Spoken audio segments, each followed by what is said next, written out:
कल्कि पुराण और गरुड़ पुराण में ऐसी बातें लिखी गई हैं जो आपके रोंगटे खड़े कर सकती हैं। कलयुग के अंत की दृष्टि केवल कल्पना करने से ही मनुष्य का मन भय और आश्चर्य से भर सकता है। यह युग इतना भयावह होगा कि आपके दिल को झकझोर कर रख देगा। लेकिन यह कोई काल्पनिक कहानी नहीं बल्कि हकीकत है। इन पवित्र ग्रंथों में लिखी गई बातें हमें आने वाले समय की भयंकर सच्चाई से अवगत कराती हैं। यही कारण है कि विद्वान अक्सर कहते हैं कि इन शास्त्रों का अध्ययन केवल आस्था का विषय नहीं बल्कि चेतावनी है, ताकि हम वर्तमान में अपने आचरण को सुधार सकें। आज हम इन्हीं के बारे में विस्तार से जानेंगे और आपको बताएंगे। हमारा निवेदन है कि इस जानकारी को अंत तक देखें और हमारे साथ बने रहें। कलयुग के अंत की कहानी को जानने से पहले आइए कुछ उन पहलुओं को समझते हैं जो सृष्टि के चक्र को समझने में महत्वपूर्ण है। इन 4 युगों सतयुग, त्रेता युग, द्वापर युग और कलयुग के बीच का अंतर ही हमें यह समझने में मदद करता है कि क्यों समय के साथ धर्म और सत्य की शक्ति कम होती जाती है और पाप व धर्म का प्रभाव बढ़ता जाता है। सबसे पहले हम उस कहानी को जानेंगे जो इन ग्रंथों में वर्णित है। इसके बाद हम आपको वे सभी मनोरंजक और भयावह दृश्य बताएंगे जो कलयुग के अंत में घटित होंगे। इन कथाओं में न केवल भविष्य का चित्रण है बल्कि यह संदेश भी है कि इंसान को कैसे अपने विचारों और कर्मों पर नियंत्रण रखना चाहिए। तो हमारे साथ बने रहें, क्योंकि ये यात्रा न केवल ज्ञानवर्धक होगी बल्कि आपको गहराई से सोचने पर भी मजबूर करेगी। हिंदू शास्त्रों में कलयुग की आयु 4,32,000 वर्ष मानी गई है। ये विवरण गरुड़ पुराण, ब्रह्मांड पुराण, वायु पुराण, मत्स्य पुराण में मिलता है। कलयुग की शुरुआत महाभारत युद्ध के बाद द्वापर युग के अंत में मानी जाती है। वर्तमान में लगभग 5,000 वर्ष बीत चुके हैं और अभी भी लगभग 4,27,000 वर्ष शेष हैं। इन ग्रंथों में कलयुग के लक्षण, मानव व्यवहार और इसके अंत के संकेतों का वर्णन किया गया है जो हमें इस युग की चुनौतियों के प्रति सचेत करते हैं। चलिए बिना किसी देरी के सुनते हैं कलयुग के अंत की पवित्र कथा। महाभारत के युद्ध की समाप्ति के पश्चात जब धर्मराज युधिष्ठिर हस्तिनापुर के सिंहासन पर आसीन हुए, उनके मन में सृष्टि के भविष्य को लेकर अनेक प्रश्न और चिंताएं उत्पन्न हुई।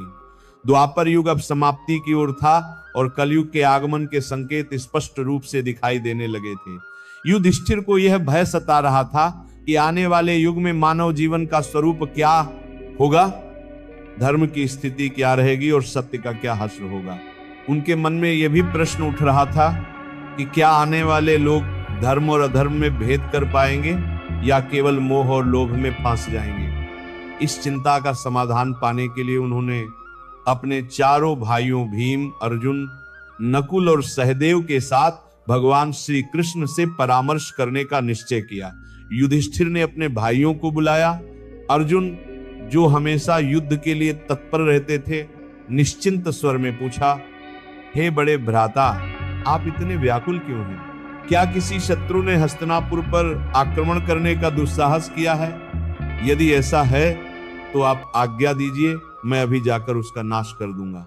युधिष्ठिर ने गहरी सांस लेते हुए कहा, हे अर्जुन, मैं तुम्हारे पराक्रम से भली भांति परिचित हूं। इस पृथ्वी पर कोई भी शत्रु इतना साहसी नहीं कि हस्तिनापुर पर आक्रमण का विचार भी कर सके। मेरी चिंता किसी बाहरी शत्रु से नहीं बल्कि कलयुग के आगमन से है। मुझे यह भय सता रहा है कि आने वाले समय में मानव समाज किस दिशा में जाएगा, धर्म और सत्य की क्या स्थिति होगी।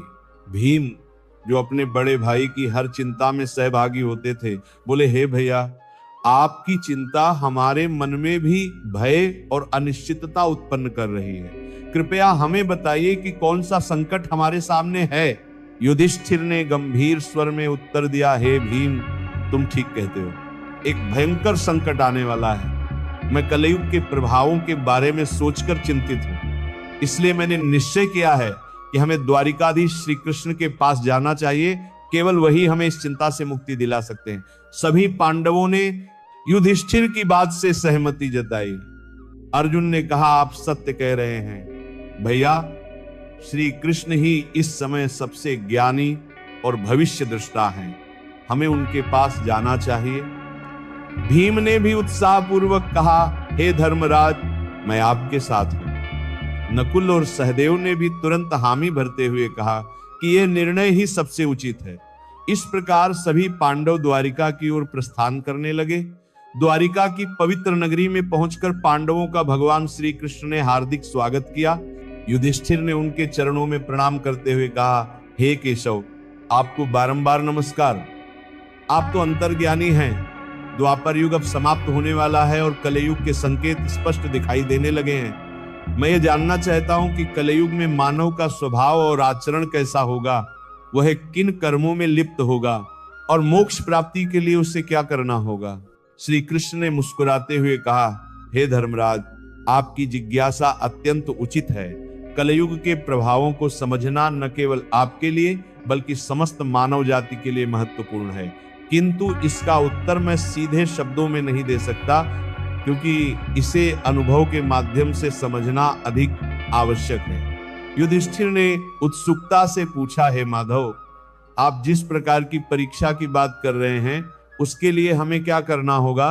श्री कृष्ण ने कहा, हे महाराज, आपको और आपके चारों भाइयों को अलग अलग दिशाओं में स्थित घने और रहस्यमय वनों में जाना होगा। उन वनों में अनेक विचित्र और अद्भुत दृश्य आपको दिखाई देंगे। वे दृश्य प्रतीक होंगे उन स्थितियों के जो कलयुग में प्रकट होंगे। जब आप उन अनुभवों को लेकर मेरे पास लौटेंगे और उन्हें साझा करेंगे, तब मैं आपको कलयुग के वास्तविक प्रभाव और उसके रहस्य विस्तार से समझाऊंगा। युधिष्ठिर ने गंभीरता से उत्तर दिया, जैसी आपकी आज्ञा केशव। आप जिस स्थान की ओर संकेत करेंगे हम वहां जाने को तैयार हैं। श्री कृष्ण ने कहा, आप और आपके भाई अलग अलग दिशाओं में जाइए। वहां भयंकर और रहस्यमय वन है। उनमें यदि कोई असामान्य घटना या विचित्र दृश्य दिखाई दे तो उसे ध्यान पूर्वक देखना और लौट कर मुझे बताना। तभी आप कलयुग के रहस्य को भली भांति समझ पाएंगे। श्री कृष्ण की आज्ञा का पालन करते हुए पांडव अपने रथों को वहीं छोड़कर पैदल ही वन की ओर चल पड़े। वातावरण बाहर से शांत प्रतीत हो रहा था, किंतु भीतर एक रहस्यमय कंपन था, जैसे हर पेड़ और हर हवा कुछ कहना चाह रही हो। पांडव अलग अलग दिशाओं में निकल गए ताकि अधिक से अधिक अनुभव प्राप्त कर सकें। युधिष्ठिर का अनुभव युधिष्ठिर को एक घने और अंधकार में वन में एक विचित्र दृश्य दिखाई दिया। उन्होंने एक विशालकाय हाथी देखा जिसके 2 सूंड थे। वह हाथी अपनी दोनों सूंडों से बड़े बड़े वृक्षों को उखाड़ रहा था, मानो उसकी शक्ति असीमित हो। युधिष्ठिर यह देखकर आश्चर्यचकित हो गए और सोचने लगे कि यह असामान्य दृश्य क्या संकेत दे रहा है। अर्जुन का अनुभव। अर्जुन एक शांत और सुंदर वन में पहुंचे जहां हर ओर हरियाली और पक्षियों की मधुर चहचहाहट वातावरण को सुखद बना रही थी। इस शांति के बीच उन्होंने अचानक एक विचित्र दृश्य देखा। उनके सामने एक विशाल पक्षी था जिसके पंखों पर वेदों की छवि लिखी हुई थी। यह पक्षी दिखने में पवित्र और ज्ञान का प्रतीक लग रहा था, किंतु उसी समय उसने मृत जीवों का मांस खाना शुरू कर दिया। अर्जुन यह देखकर गहरे विचार में पड़ गए और सोचा, ये कैसा विरोधाभास है। एक ओर पवित्र वेदों का ज्ञान और दूसरी ओर हिंसा व मांसाहार भीम का अनुभव। भीम एक हरे भरे चारागाह में पहुंचे जहां गायों का बड़ा झुंड विचरण कर रहा था। वहां उनकी दृष्टि एक अद्भुत किंतु पीड़ादायक दृश्य पर पड़ी। एक गाय ने अभी अभी एक बछड़े को जन्म दिया था और वो अपनी ममता में उसे जोर जोर से चाटने लगी, लेकिन अत्यधिक चाटने के कारण बछड़ा लहूलुहान हो गया। भीम स्तब्ध रह गए और उनके मन में विचार आया, ये कैसी ममता है जो अपने ही बच्चे को चोट पहुंचा रही है। सहदेव का अनुभव। सहदेव एक शांत जलाशय के पास पहुंचे जहां 7 कुएं एक सीध में बने हुए थे। उन्होंने देखा कि 6 कुओं में जल भरा हुआ था, किंतु बीच का सबसे गहरा कुआं पूरी तरह से सूखा था। यह अजीब दृश्य देखकर सहदेव सोच में पड़ गए। आखिर ये संकेत किस ओर इशारा कर रहा है? क्यों सबसे गहरा कुआं, जो सबसे अधिक जल संग्रह करने योग्य होना चाहिए था, पूरी तरह खाली है? नकुल का अनुभव। नकुल एक पर्वतीय क्षेत्र की ओर बढ़े। ऊंचे ऊंचे पर्वतों पर घने और हरे भरे वृक्षों का सुंदर दृश्य देखकर उनका मन प्रसन्न हुआ, लेकिन अचानक उन्होंने देखा कि एक विशाल शिला पहाड़ से लुढ़क रही है। वह अपने रास्ते में आने वाले बड़े बड़े वृक्षों को बेरहमी से उखाड़ रही थी, किंतु जैसे ही वह शिला एक छोटे से नन्हे पौधे के पास पहुंची, अचानक वहीं रुक गई। नकुल ये देखकर विस्मित रह गए और सोचने लगे कि ये छोटा सा पौधा इतनी विशाल शिला को कैसे रोक पाया। शाम होते ही पांडव अपने अपने अनुभव लेकर वन से लौटे और श्री कृष्ण के पास पहुंचे। उन्होंने एक एक करके अपने देखे हुए दृश्यों को साझा किया। युधिष्ठिर ने कहा, हे प्रभु, मैंने 1-2 सूंडों वाला हाथी देखा। श्री कृष्ण मुस्कुराए और बोले, हे धर्मराज, यह दृश्य दर्शाता है कि कलयुग में शासक दोहरी चाल चलेंगे।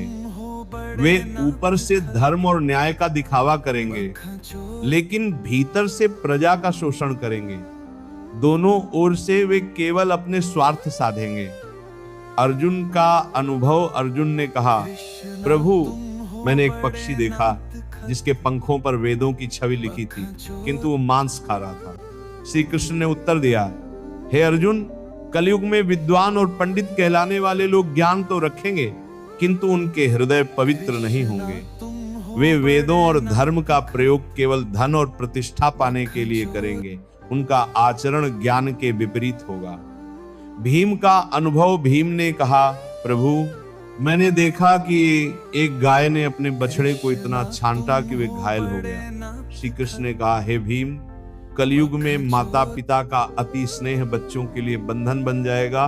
वे प्रेम तो देंगे, लेकिन वो प्रेम बच्चों को आत्मनिर्भर बनने से रोक देगा। ममता का मोह भी पीड़ा का कारण होगा। सहदेव का अनुभव। सहदेव ने कहा, प्रभु, मैंने 7 कुओं में से देखा कि बीच का सबसे गहरा कुआं पूरी तरह सूखा था, जबकि बाकी 6 कुओं में पानी भरा हुआ था।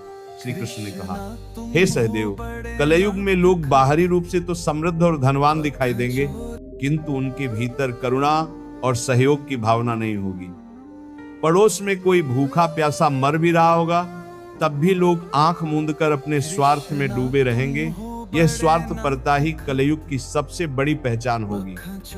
नकुल का अनुभव। नकुल ने कहा, प्रभु, मैंने एक विशाल शिला को पहाड़ से लुढ़कते देखा, जो अपने मार्ग में आने वाले बड़े बड़े वृक्षों को उखाड़ रही थी, किंतु एक छोटा सा पौधा उसके सामने आकर उसे रोक देता है। श्री कृष्ण ने उत्तर दिया, हे नकुल, ये दृश्य दर्शाता है कि कलयुग में धन, शक्ति और सत्ता किसी को भी विनाश से नहीं बचा पाएंगे, लेकिन यदि कोई व्यक्ति सच्चे मन से भगवान का नाम ले और भक्ति में स्थिर रहे, तो वह नन्हे पौधे की तरह हर संकट को रोक सकता है। यही भक्ति इस युग में मनुष्य का सबसे बड़ा सहारा होगी। यह प्रसंग यही समाप्त होता है।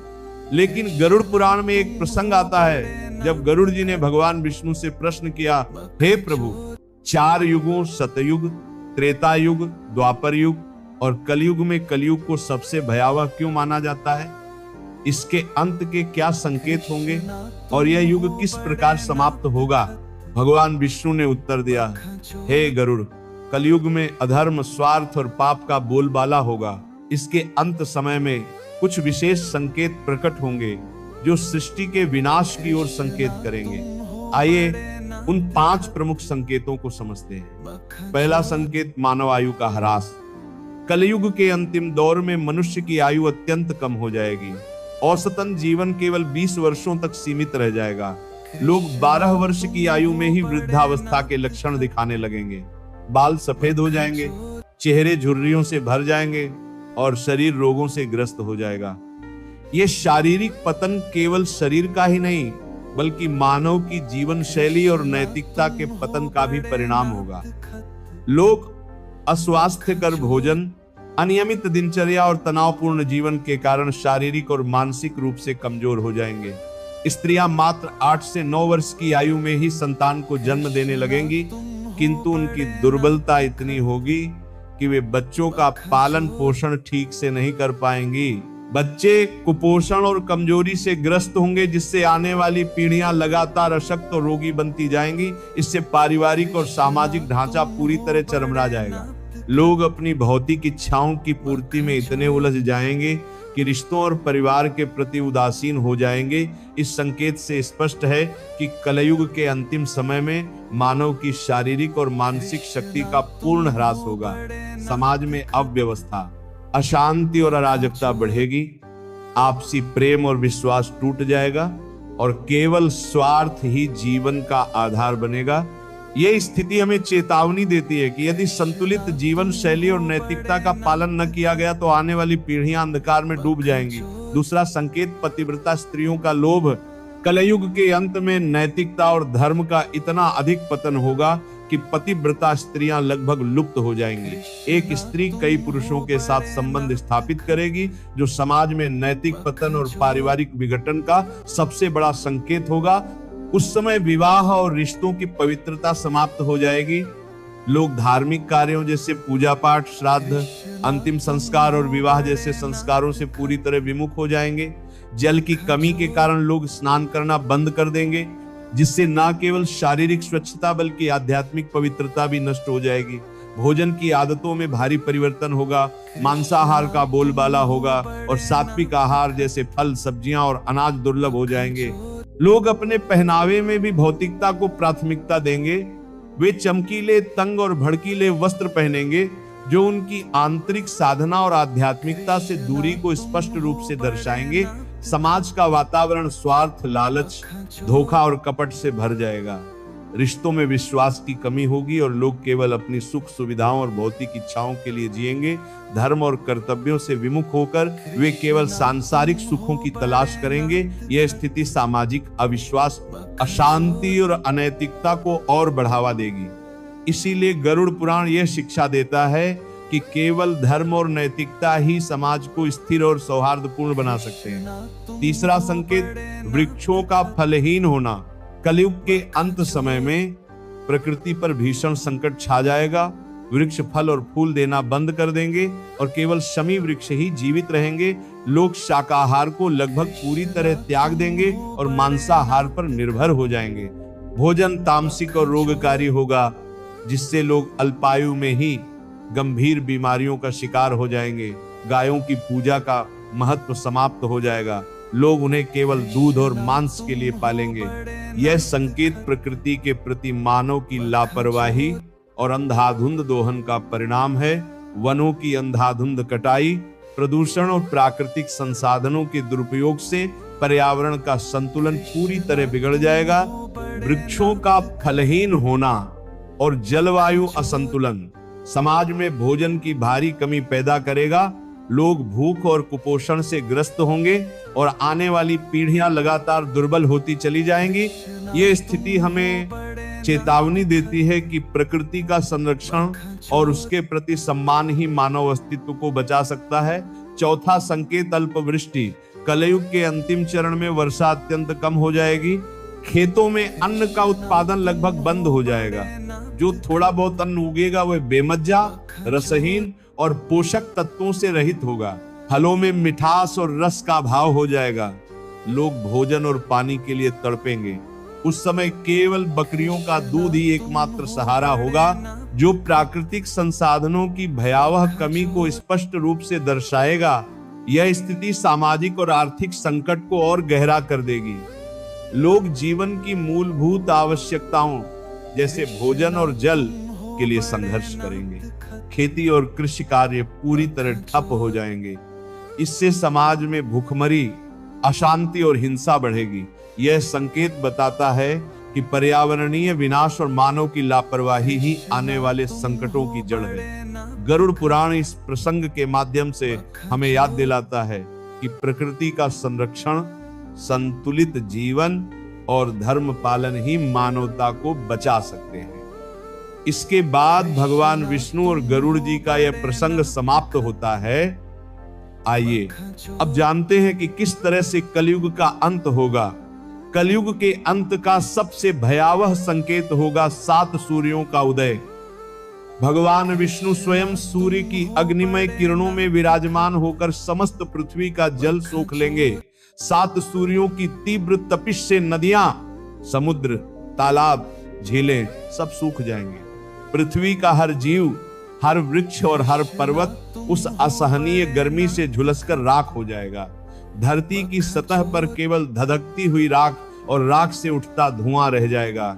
यह दृश्य संपूर्ण सृष्टि के अंत का उद्घोष होगा। इसके बाद भगवान विष्णु रुद्र रूप धारण करेंगे और ऐसे प्रचंड मेघ उत्पन्न करेंगे जो 100 वर्षों तक लगातार बरसेंगे। ये वर्षा साधारण वर्षा नहीं होगी, उसकी बूंदें वज्र के समान कठोर और प्रलयकारी होंगी।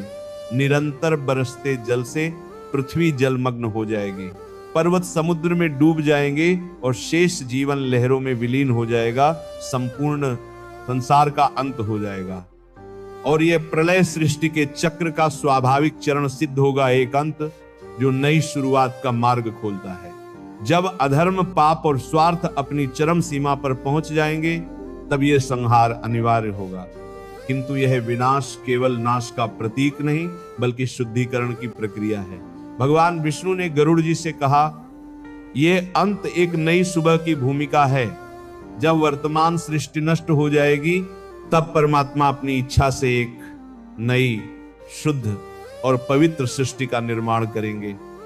उस नई सृष्टि में धर्म, सत्य और आध्यात्मिकता का पुनरुत्थान होगा। केवल वे प्राणी वहां स्थान पाएंगे जिन्होंने धर्म और सत्य का पालन किया होगा। यह संदेश हमें यह शिक्षा देता है कि चाहे परिस्थिति कितनी ही विकट क्यों ना हो, धर्म और सच्चाई का मार्ग कभी नहीं छोड़ना चाहिए, क्योंकि यही मार्ग हमें प्रलय के अंधकार के बाद आने वाली नई सृष्टि में स्थान दिलाता है और हमारे जीवन को सार्थक बनाता है। ये थी कलयुग के अंत की दिव्य भविष्यवाणी जो हमें धर्म और सत्य के मार्ग पर चलने की प्रेरणा देती है।